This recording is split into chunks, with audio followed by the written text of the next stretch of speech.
আসসালামু আলাইকুম। Class 8 math chapter 1 part 2 তোমাদের স্বাগতম। প্রয়োজনে আমার হোয়াটসঅ্যাপ নাম্বারটি দেওয়া থাকলো, যদি কেউ অনলাইনে পড়তে চাও এই নাম্বারে যোগাযোগ করতে পারো। পার্ট 1 এর লিংকটি ডেসক্রিপশন বক্সে দেওয়া থাকবে, সবাই পার্ট 1টি দেখে নেবে। চলো শুরু করা যাক। স্বাভাবিক ক্রমিক সংখ্যার যোগফল নির্ণয়। স্বাভাবিক ক্রমিক সংখ্যার যোগফল বের করার একটি চমৎকার সূত্র রয়েছে। আমরা সহজেই সূত্রটি বের করতে পারি।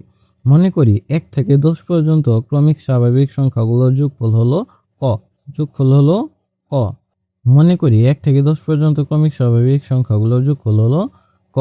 অর্থাৎ ক সমান 1 যোগ 2 যোগ 3 4 এভাবে 1 থেকে 10 পর্যন্ত ক্রমিকগুলো যোগ আকারে আছে।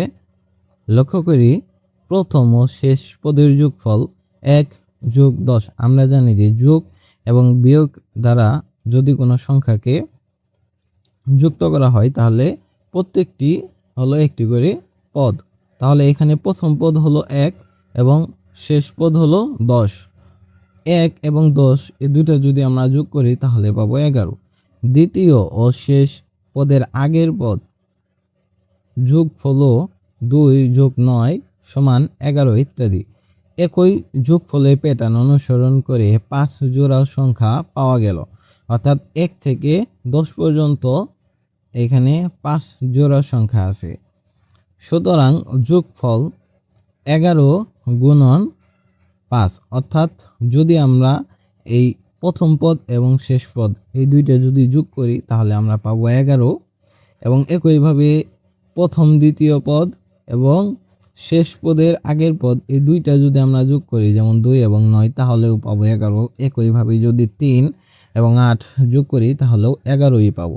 এই জন্য 11 গুণন, যেহেতু এখানে 5 জোড়া ক্রমিক সংখ্যা দেওয়া আছে, তাহলে আমরা 5 দিয়ে গুণন করলে পাবো 55। অর্থাৎ 1 থেকে 10 পর্যন্ত ক্রমিক সংখ্যাগুলো যদি আমরা যোগ করি আমরা অ্যান্সার পাবো 55।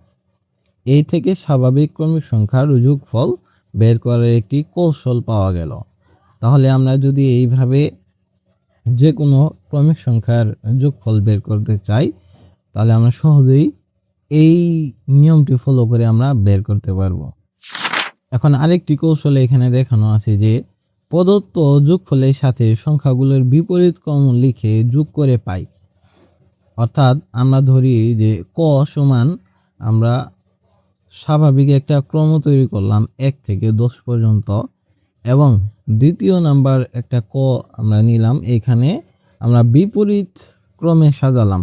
অর্থাৎ 10 এসে পড়বে প্রথমে, এরপরে 9, এইভাবে আমরা সাজানোর পর এটা যদি আমরা যোগ করি ক যোগ ক, এই দুইটা যোগ করলে হবে 2টি ক, অর্থাৎ 2 ক সমান 1 এবং 10 যোগ করলে হবে 11। এভাবে 2 এবং 9 যোগ করলে হবে 11। এইভাবে প্রত্যেকটি পদ যদি আমরা নিচে উপরে যোগ করি তাহলে সবটিরই অ্যান্সার বের হবে 11।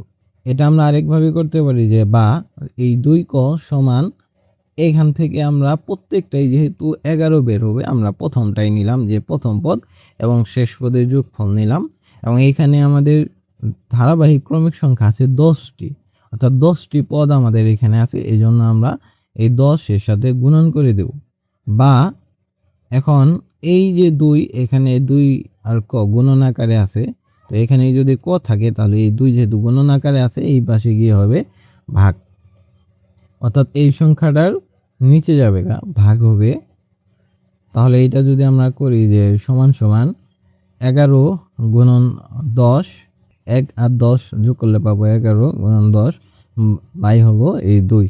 এটা দিয়ে যদি আমরা ভাগ করি তাহলে আমরা অ্যান্সার পাবো 55। তাহলে এখান থেকে আমরা একটা সূত্র পেলাম, যে সূত্রটা কি, অর্থাৎ যোগফল সমান সমান আমরা পেলাম যে প্রথম সংখ্যা যোগ শেষ সংখ্যা গুণন পদ সংখ্যা। যতগুলা পদ থাকবে আমরা যদি এইভাবে ধারাবাহিক ক্রমের অ্যান্সারগুলা উত্তরটা বের করতে চাই, বা এইভাবে যদি আমরা ধারাবাহিক ক্রম সংখ্যা বের করতে চাই, নির্ণয় করতে চাই, তাহলে আমাদের যেটা করতে হবে প্রথম পদ এবং শেষ পদ যোগ করে ওর সাথে যতগুলো পদ সংখ্যা আছে সেটা গুণন করতে হবে এবং 2 দিয়ে ভাগ করতে হবে।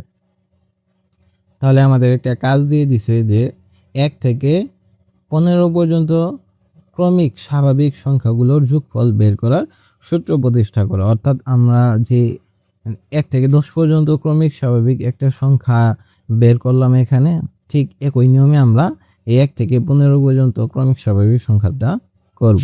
আমরা যদি এই কাজটি খেয়াল করি যে 1 থেকে 15 পর্যন্ত ক্রমিক স্বাভাবিক সংখ্যাগুলোর যোগফল বের করে সূত্র প্রতিষ্ঠা করো। আমাদের বলছে যে এই সূত্রটি কিভাবে হলো এটি আমাদের প্রমাণ করে দেখাইতে হবে। তো আমরা এই সূত্রটি কিভাবে প্রমাণ করব আমরা ইতিমধ্যে জানতে পেরেছি। তো চলো সমাধান করি। সমাধান করতে গেলে যে 1 থেকে 15 পর্যন্ত ক্রমিক স্বাভাবিক সংখ্যাগুলোর যোগফল ধরি ক। এটা আমাদের ধরে নিতে হবে যে এটা হলো ক, অর্থাৎ ক সমান 1 2 3 4 5 6 7 8 এইভাবে 1 থেকে 15 পর্যন্ত ক্রমান্বয়ে সংখ্যাগুলো লিখতে হবে। এরপরে আবার ধরি যে ক লিখে বিপরীত ক্রমে সাজাই। আমরা যদি বিপরীত ক্রমে সাজাই তাহলে 1 এর নিচে লিখবো আমরা 15, এভাবে 2 এর নিচে 14, 3 এর নিচে 13, এইভাবে একে একে 15 নিচে আবার চলে যাবে 1। এইভাবে আমরা যদি এগুলা যোগ করি যে ক এবং ক এই দুইটা যোগ করলে আমাদের বের হবে 2 ক, এবং এভাবে 1 এবং 15 যোগ করলে আমাদের হয় 16, 2 এবং 14 যোগ করলে হয় 16। এইভাবে এক এক করে শেষ পর্যন্ত আমরা যোগ করব। যোগ করার পর এইভাবে আমাদের যেহেতু সংখ্যা আছে এখানে 15টি, তাহলে আমাদের পদ সংখ্যাও হলো 15। এই জন্য আমরা এখানে 1 যোগ 15 প্রথম পদ এবং শেষ পদ এই দুইটা নিলাম। প্রথম পদ এবং শেষ পদ যদি আমরা যোগ করি, অর্থাৎ এই যে প্রথম পদ এবং শেষ পদ 15, এই দুইটা নিলে হবে আমাদের 1 যোগ 15।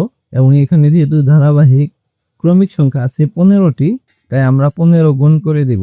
যদি আমরা গুণন করি তাহলে প্রথম পদ এবং শেষ পদ গুণন 15। আচ্ছা, এখানে যেহেতু 2 ক গুণন আকারে আছে তাহলে এটা এই পাশে চলে যাবে ভাগ আকার। তো এটা যদি ভাগ করা হয় তাহলে এখান থেকে বের হয় যে 1 যোগ 15 যোগ করলে হয় 16 গুণন 15।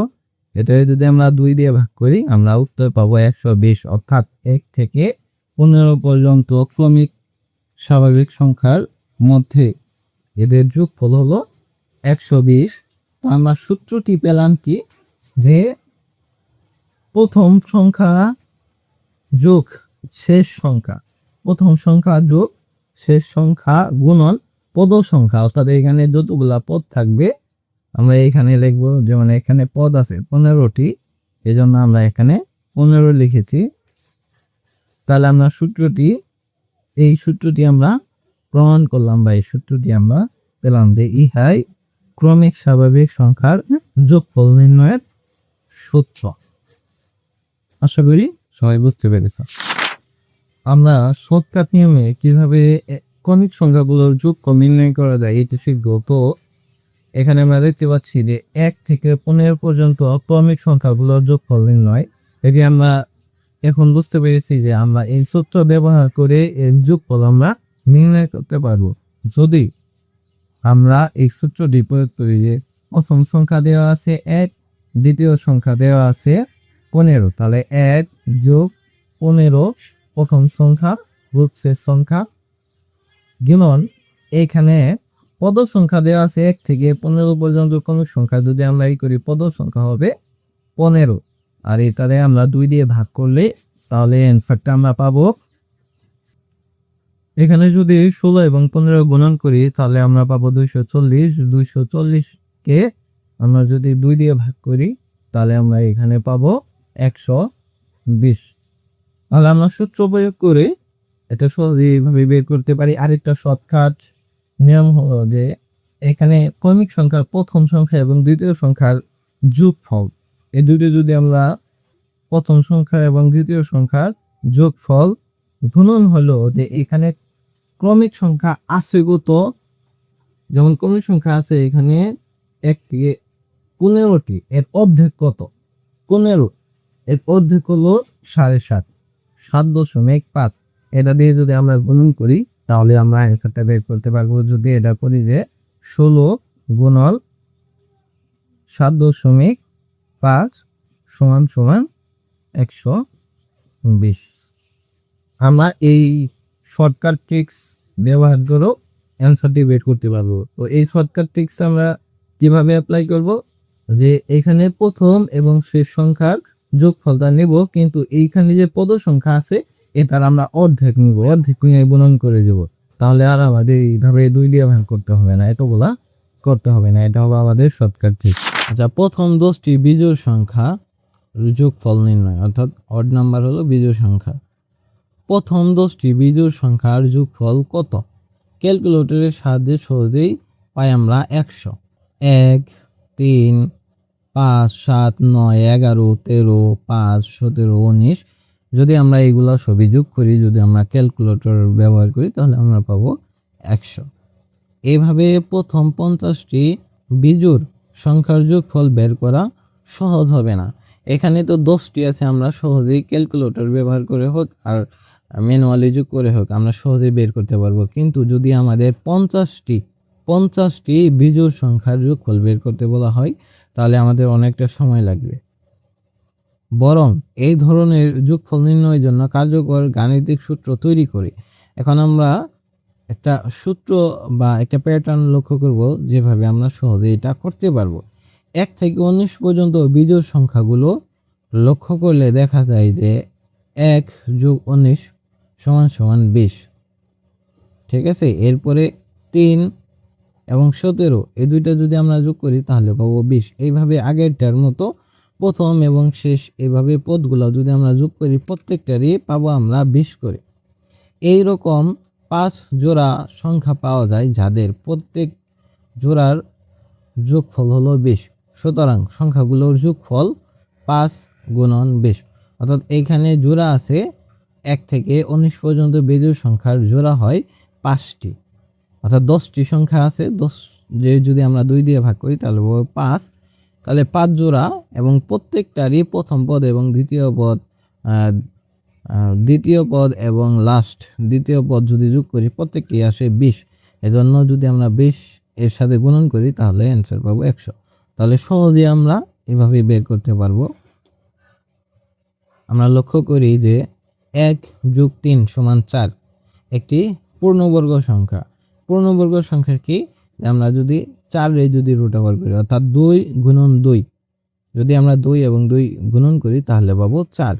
তাহলে 4 একটি পূর্ণবর্গ সংখ্যা। 4কে ভাঙলে আমরা এর পাওয়ার পাবো 2। এরপরে 1 + 3 + 5, অর্থাৎ আমাদের যে বিজোড় সংখ্যা আছে প্রথম 3টি বিজোড় সংখ্যা আমরা যদি যোগ করি তাহলে আমরা পাবো 9। এটিও একটি পূর্ণবর্গ সংখ্যা। এরপরে 4টি বিজোড় সংখ্যা, প্রথম 4টি বিজোড় সংখ্যা আমরা যদি যোগ করি আমরা পাবো 16, একটি পূর্ণবর্গ সংখ্যা ইত্যাদি। প্রতিবার যোগফল একটি পূর্ণবর্গ সংখ্যা পাচ্ছি। বিষয়টি জ্যামিতিক প্যাটার্ন হিসেবে সহজে ব্যাখ্যা করা যায়। তাহলে আমরা যদি বিজোড় সংখ্যাগুলো বারবার যোগ করি আমরা একটা পূর্ণবর্গ সংখ্যা পাচ্ছি, যা জ্যামিতির আকারে এখানে প্রদর্শন করা হয়েছে। তো ক্ষুদ্র আকৃতির বর্গের সাহায্যে এই যোগফলের প্যাটার্ন লক্ষ্য করি। তাহলে প্রথম বিজোড় সংখ্যা হলো 1 এবং দ্বিতীয় বিজোড় সংখ্যা হলো 3। এই দুইটা যদি আমরা যোগ করি আমরা পাবো 4, যা একটি পূর্ণবর্গ সংখ্যা। এরপর 4-এর সাথে যদি আমরা 5 যোগ করি তাহলে পাবো 9 একটি পূর্ণবর্গ সংখ্যা। এবং এরপরে 9-এর সাথে যদি আমরা 7 যোগ করি পাবো 16, এটিও একটি পূর্ণবর্গ সংখ্যা। দেখা যাচ্ছে যে প্রথম 2টি ক্রমিক বিজোড় সংখ্যার যোগের বেলায় প্রত্যেকটির পাশে 2টি করে ছোট্ট বর্গ বসানো হয়েছে। আমরা যদি 1 এবং 3 যোগ করি তাহলে 4 যে সংখ্যাটা পাই, এখানে খেয়াল করেন যে এখানে এই পাশেও 2টি বর্গ আছে, এই পাশেও 2টি বর্গ, এই পাশেও 2টি বর্গ, এই পাশেও 2টি বর্গ। অর্থাৎ প্রথম 2টি বিজোড় সংখ্যা যদি আমরা যোগ করি তাহলে আমরা 2টি করে চারপাশেই বর্গ সংখ্যা পাব। আবার প্রথম 3টি ক্রমিক বিজোড় সংখ্যা যোগের বেলায় প্রত্যেকের পাশে 3টি করে ছোট বর্গ বসানো রয়েছে। সুতরাং 10টি ক্রমিক বিজোড় সংখ্যা যোগ করলে চিত্রের প্রত্যেকটির পাশে 10টি করে ছোট বর্গ থাকবে। অর্থাৎ 10 গুণন 10 সমান সমান 10 পাওয়ার বা 100 বর্গের প্রয়োজন হবে। সাধারণভাবে বলা যায় যে ক সংখ্যক ক্রমিক স্বাভাবিক বিজোড় সংখ্যার যোগফল ক স্কয়ার। এটি হলো ক্রমিক স্বাভাবিক বিজোড় সংখ্যা বের করার সূত্র। তো এখানে একটি কাজ দেওয়া রয়েছে, যোগফল বের করো 1 4 7 10 13। তো এই কাজটি আমরা বোর্ডে করব। কাজ দেওয়া আছে যে যোগফল বের করো 1 4 7 10 13 16 এইভাবে 31। তাহলে এটা আমরা দেখতে পাচ্ছি যে এটা হলো স্বাভাবিক সংখ্যার একটা যোগফল। তো আমরা জানি যে স্বাভাবিক সংখ্যার যোগফল কিভাবে বের করতে হয়। স্বাভাবিক সংখ্যার যোগফল সমান প্রথম পদ প্রথম সংখ্যা যোগ শেষ সংখ্যা।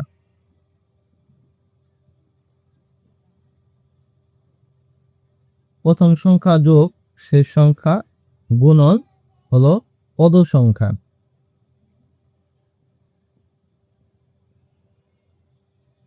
পদ সংখ্যা ভাগ হলো 2। তো আমরা চাইলে এই সূত্রের মাধ্যমে এটা আমরা উত্তর করতে পারি। তাহলে এখানে প্রথম সংখ্যা দেওয়া আছে 1 যোগ এবং শেষ সংখ্যা দেওয়া আছে 31 এবং পদ সংখ্যা দেওয়া আছে 1 2 3 4 5 6 7 8 9 10 11। 11 কি? তাহলে এখানে কিন্তু 11 মিশে ভাগ হলো 2। তো আমরা যদি 1 এবং 31 যোগ করি তাহলে হবে 32 গুণন 11 ভাগ 2 সমান সমান। তাহলে 11 এবং 32 আমরা যদি গুণন করি তাহলে পাবো 352। এর যদি ভাগ করি তাহলে আমরা অ্যান্সার পাবো 107। আমরা চাইলে এইভাবে অঙ্কটা সমাধান করতে পারি।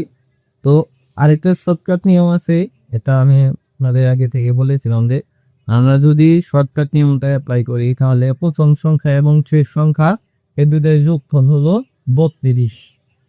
গুণন করতে হবে আমাদের এখানে পদ সংখ্যার অর্ধেক। তাহলে পদ সংখ্যা আছে 11। 11 এর যদি আমরা অর্ধেক বের করি 10-এর অর্ধেক 5 আর 1-এর অর্ধেক হলো 0.5। এটা হলো অর্ধেক। তো আমরা যদি 32-এর সাথে 5.5 এটা যদি গুণন করি পরে আমাদের 76 অ্যান্সার বের হবে। এটা হলো শর্টকাট টাইপিং। সংখ্যাকে দুইটি স্বাভাবিক সংখ্যার বর্গের সমষ্টি রূপে প্রকাশ। কিছু স্বাভাবিক সংখ্যা রয়েছে যেগুলোকে দুইটি স্বাভাবিক সংখ্যার বর্গের সমষ্টি রূপে প্রকাশ করা যায়। যেমন 2 সমান সমান 1-এর বর্গ যোগ 1-এর বর্গ, অর্থাৎ 1 স্কোয়ার যোগ 1 স্কোয়ার। আমরা যদি 1-এর উপরে বর্গ করি তাহলে ওটা 1ই হয়। তাহলে 1 এবং 1 যদি যোগ করি তাহলে পাবো 2। এবং আরেকটি সংখ্যা দেখা যাচ্ছে যে 5 1 স্কোয়ার যোগ 2 স্কোয়ার। তাহলে 1 এর স্কোয়ার হলো 1ই এবং 2 এর যদি স্কোয়ার বের করা হয় তাহলে হবে 4। তাহলে 4 আর 1 যদি আমরা যোগ করি তাহলে হবে 5। এরপর 8 সমান 2 স্কোয়ার যোগ 2 স্কোয়ার। 2 স্কোয়ার সমান হয় 4 এবং 2 স্কোয়ার সমান হবে 4। 4 এবং 4 যোগ করলে পাবো 8। এরপরে হলো 10 1 স্কোয়ার যোগ 3 স্কোয়ার। আমরা জানি যে 3 স্কোয়ার থাকলে এটা হবে 9। 3 গুণন 3 সমান 9। 9 আর 1 10 এবং 2 স্কোয়ার সমান 4 এবং 3 স্কোয়ার সমান 9। 9 আর 4 যোগ করলে হবে 13 ইত্যাদি। এভাবে 1 থেকে 100 পর্যন্ত মোট 35টি সংখ্যাকে দুইটি স্বাভাবিক সংখ্যার বর্গের যোগফল হিসেবে প্রকাশ করা যায়। 1 থেকে 100 পর্যন্ত যতগুলো সংখ্যা আছে এর মধ্যে মোট 35টি সংখ্যাকে স্বাভাবিক সংখ্যার বর্গের যোগফল হিসেবে প্রকাশ করা যায়। এটা একটু আপনাদের মনে রাখতে হবে, এটা বিভিন্ন এমসিকিউ প্রশ্নে এসে থাকে। আবার কিছু স্বাভাবিক সংখ্যাকে 2 বা ততোধিক উপায়ে দুইটি স্বাভাবিক বর্গের সমষ্টি রূপে প্রকাশ করা যায়। যেমন 50, এটারে আমরা যদি বর্গ সংখ্যা দিয়ে দেখাই যে আমরা দুইভাবে দেখাইতে পারবো। একটা হলো যে একের বর্গ যদি আমরা করি একই হবে, 7-এর বর্গ হলো 7 7 49, তাহলে 49 যোগ 1 সমান 50। আবার 5-এর যদি আমরা বর্গ করি হবে 25 এবং 5-এর বর্গ করলে 25, তাহলে 25 যোগ 25 সমান 50। তাহলে 50কে আমরা বর্গ সংখ্যা আকারে দুইভাবে দেখাইতে পারি এবং এখানে দেওয়া আছে 65, দুইভাবে এর বর্গ সংখ্যা আমরা দেখাইতে পারি। একটি হলো 8 8 64 আর 1-এর স্কোয়ার করলে 1 65, 4 স্কোয়ার 4 4 16 এবং 7 7 49, 49 আর 16 যোগ করলে হবে 65। এখানে একটা কাজ দেওয়া আছে, কাজটি আমরা খেয়াল করি যে 130 170 185কে দুইভাবে দুইটি স্বাভাবিক সংখ্যার বর্গের সমষ্টি রূপে প্রকাশ করো। তো এই কাজকে আমরা বোর্ডে সমাধান করব। আমরা এখন সমাধান করব কাজ 1। এখানে দেখতে পাচ্ছ যে 130 170 185কে দুইভাবে দুইটি স্বাভাবিক সংখ্যার বর্গের সমষ্টি রূপে প্রকাশ করতে হবে আমাদের। এখন আমরা 130 সমাধান করব। 130কে এমন দুইটি সংখ্যায় ভাগ করে নেব যেন ওই দুইটি সংখ্যা যোগ করলে দুইটি বর্গ সংখ্যা হয় এবং ওই দুইটি বর্গ সংখ্যার যোগ করলে যেন 130 হয়। তাহলে সব সংখ্যাই কিন্তু বর্গ সংখ্যা নয়, আমরা তার নিজের বর্গ সংখ্যা কোনগুলো, যেমন 1 এর যদি আমরা বর্গ করি তাহলে হবে 1, 2 এর যদি আমরা বর্গ করি 2 এর যদি আমরা বর্গ করি তাহলে হবে 4, এরপর 3 এর যদি আমরা বর্গ করি তাহলে হবে 9, 4 এর যদি আমরা বর্গ করি তাহলে হবে 16। অর্থাৎ বর্গ সংখ্যা হলো যে ওই সংখ্যাটার সাথে ওই সংখ্যায় গুণন করার পর যে ফলটা আমরা পাবো এটাই বর্গ সংখ্যা। তো তাহলে এমন দুইটা সংখ্যা আমাদের যোগ করতে হবে যেন দুইটা সংখ্যা যোগ করলে 130 হয় এবং ওই দুইটা সংখ্যা যেন বর্গ সংখ্যার মধ্যেই পড়ে। এটা আমাদের খুব ভালোভাবে খেয়াল করতে হবে। তাহলে এখানে 9 এটা একটি বর্গ সংখ্যা, যেহেতু 3 স্কোয়ার করলে বা 3 গুণন 3 করলে আমরা পাই 9 এবং 121 এটা একটা বর্গ সংখ্যা। 9 হলো 3 এর বর্গ সংখ্যা এবং 121 হলো 11 এর বর্গ সংখ্যা এবং এই দুইটা যদি আমরা যোগ করি তাহলে আমরা পাবো 130। ঠিক আছে, তাহলে আর কোন দুই, মানে এটা হলো একভাবে আমরা বর্গ সংখ্যার মাধ্যমে 130কে প্রকাশ করলাম। আরেকটি হলো যে 49, 7 7 49, 7 এর বর্গ সংখ্যা হলো 49 এবং 81 হলো 9 এর বর্গ সংখ্যা। তাহলে 49 এবং 81 দুটো আমরা যোগ করলে পাবো 130। একইভাবে আমরা যদি 170কে দুইভাবে বর্গের সংখ্যায় প্রকাশ করি তাহলে 169 এর বর্গ হলো, অর্থাৎ 13কে যদি আমরা বর্গ করি তাহলে আমরা পাবো 169 আর 1 স্কোয়ার করলে তাহলে এখানে হবে 69 আর 1 169 আর 1 170। এবং একইভাবে আমরা এর আগে জানি যে 49 একটি বর্গ সংখ্যা এবং 121 এর আগে আমরা দেখছিলাম এটা হলো একটা বর্গ সংখ্যা। এই দুইটা যদি আমরা যোগ করি তাহলে যোগফল মিলে যাবে 170। তারপর আমরা খেয়াল করি যে 185 16 এবং 169 একটি বর্গ সংখ্যা আমরা জানি এবং 169 এবং 16 এই দুইটা যদি আমরা যোগ করি তাহলে আমরা 185 পাবো। তাহলে 16 এর বর্গ হলো 4 এর বর্গ হলো 16 এবং 169 যদি আমরা 13 বর্গ করি তাহলে 169 পাবে। একইভাবে এখানে যদি খেয়াল করি আমরা 121 নিলাম এবং এরপরে যদি আমরা 64 8 8 64 8কে বর্গ করলাম 164, তাই এই দুটো যদি আমরা যোগ করি 185 হবে। এরপর কাজ 2 যে 325কে 3টি ভিন্ন উপায়ে আমাদের বর্গ সংখ্যার যোগফল দেখাইতে হবে। তাহলে এটা যদি আমরা করি যে 124 এটি হলো 18 এর বর্গ সংখ্যা, এরপরে হলো 1কে স্কোয়ার করলে তাহলে 324 যোগ 1 হলো 325। তাহলে আরেকটি ভিন্ন উপায় হলো যে 36 এবং 299 এই দুইটা যদি আমরা যোগ করি তাহলেও 325 হবে।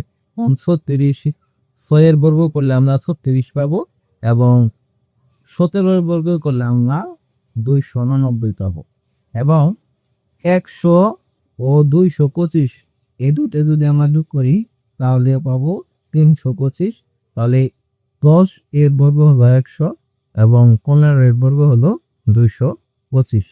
তো আশা করি এই কাজটি তোমরা বুঝতে পেরেছো।